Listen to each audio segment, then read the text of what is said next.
Hello friends, welcome to my YouTube channel Partho Meslui. আজিৰ ভিডিওটো খুবই গুৰুত্বপূৰ্ণ এটা ভিডিও হয়। হেবাবে স্কিপ নকৰাকৈ কাইন্ডলি সম্পূৰ্ণ চাব।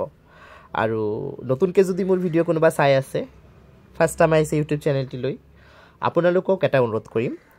মোৰ ভিডিওটো চাই যদি ভাল পায় আৰু আগন্তুক দিনত মোৰ ভিডিওসমূহ চাব বিচাৰে, তেনেহলে কাইন্ডলি YouTube চেনেলটি সাবস্ক্ৰাইব কৰি ল'ব। যদি সাবস্ক্ৰাইব কৰা নাই এতিয়ালৈ, আৰু লগত থকা বেল আইকনটো প্ৰেছ কৰি ল'ব। ইয়াৰ লগতে সকলো ভিউয়াৰ্সক এটাই অনুৰোধ কৰিম, কাইন্ডলি ভিডিওটো চাই ভাল পালে লাইক এটা কৰি দিব, কিয়নো আপোনালোকে দিয়া এটা লাইক মোৰ বাবে অতি গুৰুত্বপূৰ্ণ হয়। মই ইনস্পিৰেশ্যন পাওঁ সেই লাইকসমূহৰ পৰা, যেন আৰু ভাল ভিডিও প্ৰস্তুত কৰি আনিব পাৰোঁ আপোনালোকৰ বাবে। মই চৰকাৰী চাকৰি, চৰকাৰী আঁচনি আৰু চৰকাৰী ইনফৰমেশ্যন যিসমূহ আমি জনাটো আমাৰ বাবে অতি প্ৰয়োজনীয় নাগৰিক হিচাপে তাৰ ওপৰত ভিডিও প্ৰস্তুত কৰি থাকোঁ। সেইবাবে মোৰ ভিডিঅ'ছবোৰ কাইন্ডলি ৰেগুলাৰলি চাব আৰু চোৱাৰ পাছত সোশ্যাল মিডিয়া প্লেটফৰ্ম যেনেকৈ ফেচবুক, হোৱাটছআপ, ইনষ্টাগ্ৰাম আদিতো শ্বেয়াৰ কৰি দিব, যেন ইনফৰমেশ্যনসমূহ মানুহ তাত গৈ পাব পাৰে। মেক্সিমাম মানুহ তাত যেন ইনফৰমেশ্যনসমূহ গৈ পায়, কাৰণ আজিকালি সোশ্যাল মিডিয়াটো এটা এনেকুৱা প্লেটফৰ্ম যাৰ মাধ্যমে সকলো তাত গৈ পায় ইনফৰমেশ্যনসমূহ।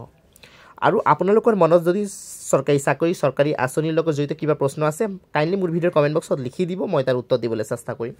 চ' বন্ধুসকল, এতিয়া আজিৰ ভিডিঅ'টো আৰম্ভ কৰিছোঁ। কথাটো হৈছে যে আপোনাৰ যদি ৰেচন কাৰ্ড আছে, তেনেহ'লে আপোনালোকৰ বাবে অতিকৈ গুৰুত্বপূৰ্ণ খবৰ আছে যে আপোনালোকে চৰকাৰী ধন লাভ কৰিব। এতিয়ালৈ কি আছিলে, ৰেচন কাৰ্ডটো থাকিলে আপুনি ৰেচন লাভ কৰিব আৰু বিভিন্ন চৰকাৰী সা সুবিধা লাভ কৰিব, কিন্তু তেনেকৈ ধৰক একদম মাহে মাহে আপুনি টকা লাভ কৰি থাকিব পাৰিব বা আৰ্থিক সহযোগিতা লাভ কৰিব চৰকাৰৰ পৰা, তেনেকুৱা এটা ছিষ্টেম নাছিলে। কিন্তু এতিয়াৰ পৰা সেই ছিষ্টেমটো হ'বলৈ গৈ আছে, আৰু আমি সকলোৱে এইটো জনাটো বৰ্তমান খুবেই প্ৰয়োজনীয়, কি ধৰণে আপোনালোকে চৰকাৰী ধন লাভ কৰিব ৰেচন কাৰ্ড থাকিলে। চ' বন্ধুসকল, অৰুণোদয় আঁচনি যিটো নতুন আহি আছে, তাত one of the most important এটা ফেক্টৰ হৈ গৈছে, ৰেচন কাৰ্ড থকাটো বাধ্যতামূলক হয়। One ration card equal to one Orunodoi scheme, এইটো এটা প্ৰভিজন দি দিছে। সেইবাবে যাৰ ৰেচন কাৰ্ড আছে তেওঁৱেই অৰুণোদয় আঁচনিত এপ্লাই কৰিব পাৰিব, অন্যথা কিন্তু নোৱাৰিব, তেনেকৈ হৈ যাব।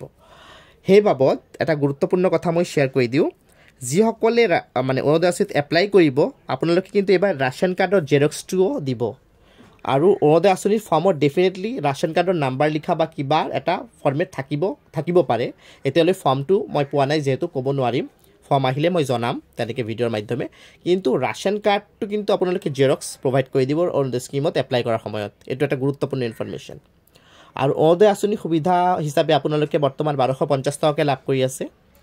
এতিয়াও যিসকলে বৰ্তমান সুবিধা লাভ কৰি আছে, তেওঁলোকে কিন্তু আঁচনিৰ ফৰ্মটো ফিল আপ কৰিব যেতিয়া আহিব, যিসকল যোগ্য হিতাধিকাৰী হয়। আৰু যদি আঁচনিৰ ফৰ্মটো বৰ্তমান ফিল আপ নকৰে, যদি ভাবি থাকে ধৰক আঁচনিৰ সুবিধাটো লাভ কৰি আছোঁ, ফৰ্ম ফিল আপ কৰাৰ দৰকাৰ নাই, তেনেহ'লে কিন্তু ভুল হ'ব। তেনেহ'লে আঁচনিৰ সুবিধা আগন্তুক দিনত লাভ কৰাৰ পৰা বঞ্চিত হৈ যাব পাৰে। চ' বন্ধুসকল, এইখিনি হৈছে গুৰুত্বপূৰ্ণ ইনফৰমেশ্যন আজিৰ।